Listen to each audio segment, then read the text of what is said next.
देती है। जो जुर्म करते हैं इतने बुरे नहीं होते, सज़ा न दे के अदालत बिगाड़ देती है। और मिलाना चाहा हमने जब भी एक इंसान को इंसान से, तो सारा काम सियासत बिगाड़ देती है।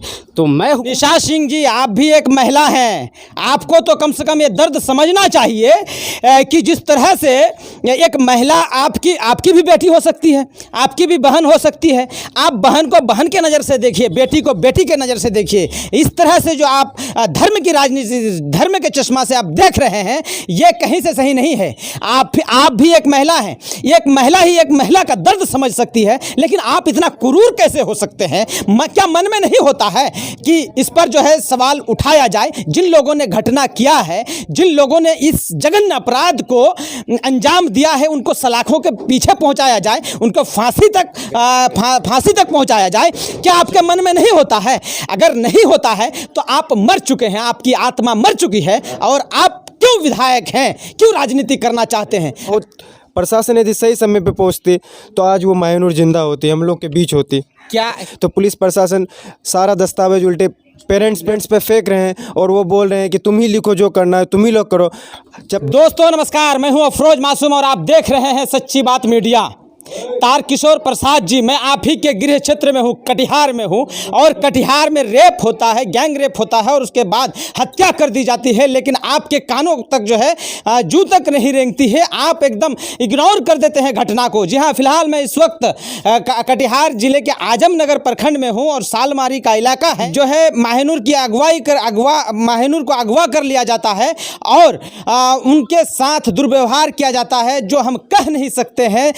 उनको रात भर रखा जाता है, बहुत सारे लोगों द्वारा एक गैंग बना करके गैंग रेप किया जाता है। और जब परिजन जो है आवेदन देते हैं थाना में, थाना प्रभारी पूरी तरह से इग्नोर कर देते हैं घटना को।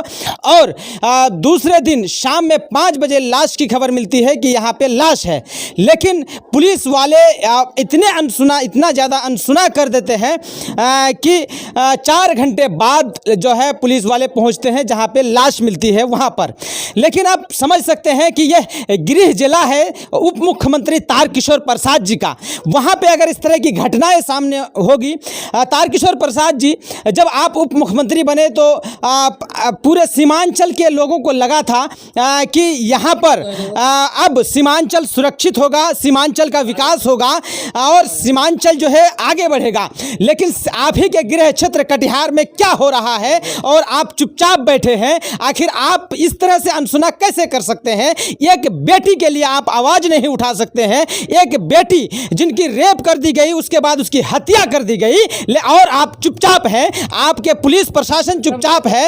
आपके जो आपके जो पुलिस प्रशासन के लोग हैं वे पूरी तरह से जो है एकदम इस घटना को साधारण घटना बताने की कोशिश करते हैं। आखिर ऐसा क्यों है? क्या आपकी बेटी नहीं है? क्या आपकी बहन नहीं है? क्या माहिनूर बेटी होती है? चाहे वो आपकी बेटी हो या किसी और की बेटी हो, बेटी होती है, बहन होती है। उनकी हत्या कर दी गई, उनका बलात्कार किया गया और आप अब तक आप ही के गृह जिला कटिहार की घटना है, आजमनगर प्रखंड की घटना है और आप यहाँ पहुँचते भी नहीं हैं। आप पहुँचना जो है थोड़ा भी ये नहीं समझते कि मुझे यहाँ पहुँचना चाहिए।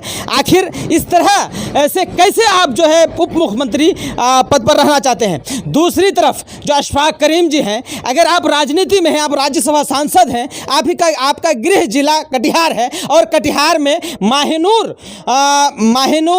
का बलात्कार करके उनका जो है हत्या कर दिया जाता है और आप अब तक घटना स्थल पर नहीं पहुंचते हैं, माहिनूर के घर पर नहीं पहुंचते हैं, ना ही आप जो है किसी प्रकार का कोई मुद्दा उठा रहे हैं कि जिस तरह से उठना चाहिए मामला, जिस तरह से पुलिस प्रशासन का रवैया है, उसके खिलाफ आप चुपचाप बैठे हुए हैं।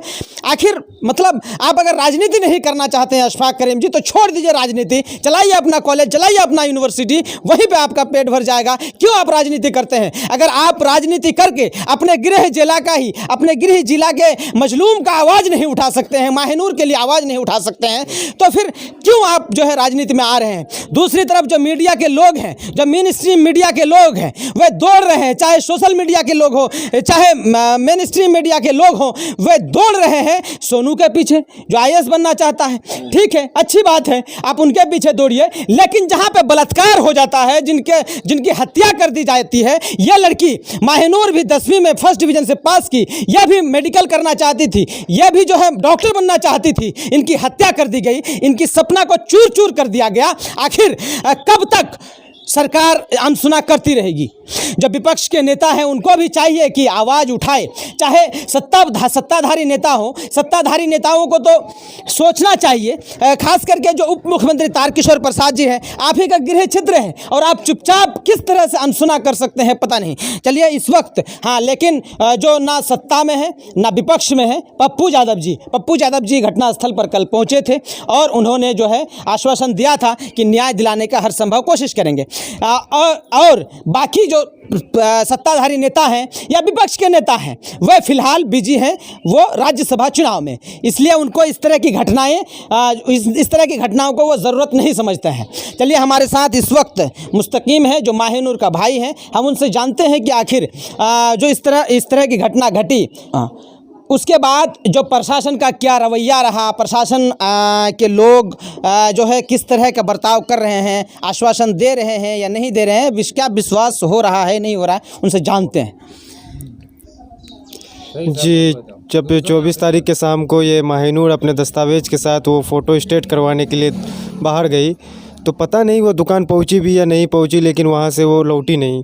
तब हम लोगों ने शाम हो गया, छानबीन करना स्टार्ट कर दिया। पूरा खोजबीन करने के बाद हम लोग को जब नहीं मिली तो अगले दिन ही हम लोग पुलिस स्टेशन जाके हम लोग ने मिसिंग रिपोर्ट लिखवाया। मिसिंग रिपोर्ट ऐसे नहीं लिखवा दिया, उस पर हम लोग शक के आधार पर एक पार्टिकुलर नाम दे के भी लिखवाया उस पर, तो भी प्रशासन ने कुछ नहीं किया। प्रशासन आई तक नहीं हमारे घर पे। फिर जब उस 25 तारीख की शाम को 5 बजे जब बॉडी मिलती है तो उस टाइम भी प्रशासन का कोई कुछ नहीं आना हुआ। हम लोग फ़ोन पे फ़ोन किए जा रहे हैं प्रशासन को, प्रशासन का उधर से कोई रिस्पांस नहीं आ रहा है। मतलब बॉडी के 3 से 4 घंटे के बाद जब Barsoi police, Kadwa police, Salmari police आती है, DSP ने जब फ़ोन किया आजमनगर पुलिस को, तब वहाँ से वो आती है। उसके बाद घटना में 4 घंटे के बाद वो घटना स्थल पर पहुँचती है। उसके बाद वो जब हम लोगों ने सारा चीज़ बताया, जैसा जैसा हुआ वो सब चीज़ बताने के बाद फिर भी पुलिस को जब बोला जा रहा है कि ये इसमें रेप हुआ है, जब महिलाओं ने सारा चीज़ उसके प्राइवेट पार्ट को, जिस्म को देखा, तो वहाँ पे पूरे रेप के साइंस दिख रहे थे। तो ये सब चीज़ हम लोगों ने, मेरे परिजन से बोले कि ये सब चीज़ पुष्टि कीजिए, मतलब केस में FIR में ये सब चीज़ लिखिए। तो पुलिस प्रशासन सारा दस्तावेज उल्टे पेरेंट्स पे फेंक रहे हैं और वो बोल रहे हैं कि तुम ही लिखो, जो करना है तुम ही लोग करो। जब तक रेप का FIR तब दर्ज होगा जब तक पोस्टमार्टम रिपोर्ट नहीं आ जाता है। वो ऐसा बोल रहे हैं, प्रशासन ही ऐसे बोल रही है कि जब तक पोस्टमार्टम रिपोर्ट नहीं आ जाती है तब तक कोई रेप का पुष्टि नहीं होगा। और हम लोग बोल रहे हैं कि रेप हुआ है, तो वो सारा दस्तावेज फेंक रहे हैं हम लोग पे, बोल रहे हैं तुम ही लोग हो तो तुम ही लोग लिखो, जो लिखना है तुम ही लोग लिखो।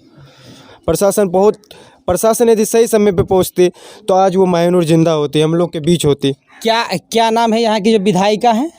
निशा सिंह जी, आप भी एक महिला हैं, आपको तो कम से कम ये दर्द समझना चाहिए कि जिस तरह से एक महिला, आपकी भी बेटी हो सकती है, आपकी भी बहन हो सकती है। आप बहन को बहन के नज़र से देखिए, बेटी को बेटी के नज़र से देखिए। इस तरह से जो आप धर्म की राजनीति, धर्म के चश्मा से आप देख रहे हैं, ये कहीं से सही नहीं है। आप भी एक महिला हैं, एक महिला ही एक महिला का दर्द समझ सकती है, लेकिन आप इतना क्रूर कैसे हो सकते हैं?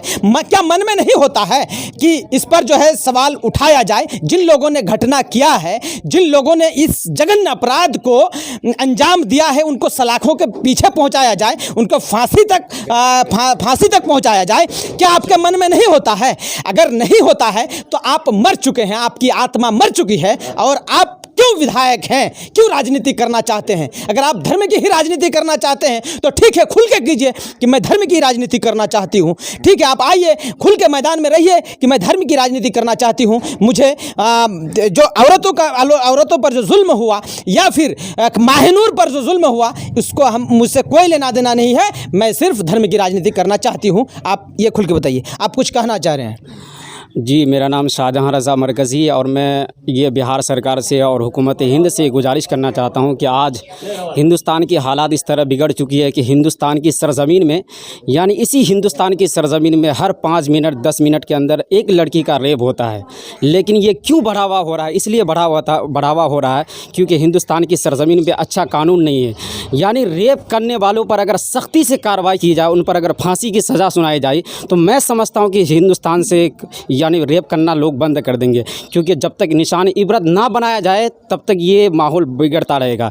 तो मैं हुकूमत हिंद से ख़ास करके बिहार सरकार नीतीश कुमार से मैं गुजारिश कर रहा हूँ, अपील करता हूँ, निवेदन करता हूँ कि वो हुकूमत हिंद से सही से इस बिल को पास करवाए और रेप करने वाले को फांसी की सज़ा दी जाए। लेकिन आज अगर माहिनूर का रेप होता है, उन पर अगर हत्या अगर उनको अगर यानी उसको मार करके फेंक दिया जाता है, तो सारे लोग सियासत करते हैं। यानी विधायक आते हैं, यानी अपनी कोई मुखिया आते हैं और अपनी राजनीति रोटियां सेक करके चले जाते हैं। आज से तकरीबन 8 साल पहले राहत इंदौरी ने कहा था कि नहीं, हवाओं की सोहबत बिगाड़ देती है, कबूतरों को खुली छत आदत बिगाड़ देती है, जो जुर्म करते हैं इतने बुरे नहीं होते, सज़ा न दे के अदालत बिगाड़ देती है। जो जुर्म करते हैं इतने बुरे नहीं होते, सज़ा न दे के अदालत बिगाड़ देती है। और मिलाना चाहा हमने जब भी एक इंसान को इंसान से, तो सारा काम सियासत बिगाड़ देती है।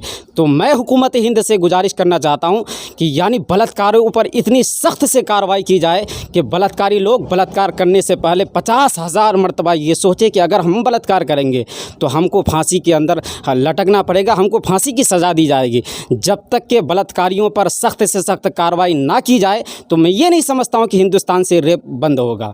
इस वक्त आप देख रहे थे सच्ची बात मीडिया। इसी तरह हमारे साथ जुड़े रहिए, हम आपको और सारा वीडियो में दिखाएंगे कि किस तरह से घटना हुई थी और क्या क्या हुआ था, और लोगों से ओपिनियन लेंगे। इस वक्त हमारे साथ जुड़े रहिए, हमारे फेसबुक पेज को फॉलो कीजिए, लाइक कीजिए और यूट्यूब चैनल को सब्सक्राइब कीजिए, क्योंकि मैंने आज से जो दूसरा यूट्यूब चैनल है वो शुरू किया है, सच्ची बात मीडिया नाम से ही है। दरअसल वो जो पहले वाला चैनल था उसमें कुछ टेक्निकल प्रॉब्लम आ गया था, एडसेंस का मामला था, इसीलिए मैंने जो अभी से नया चैनल शुरू किया है, इस चैनल को फॉलो कीजिए, लाइक कीजिए और यूट्यूब पर सब्सक्राइब कीजिए। धन्यवाद।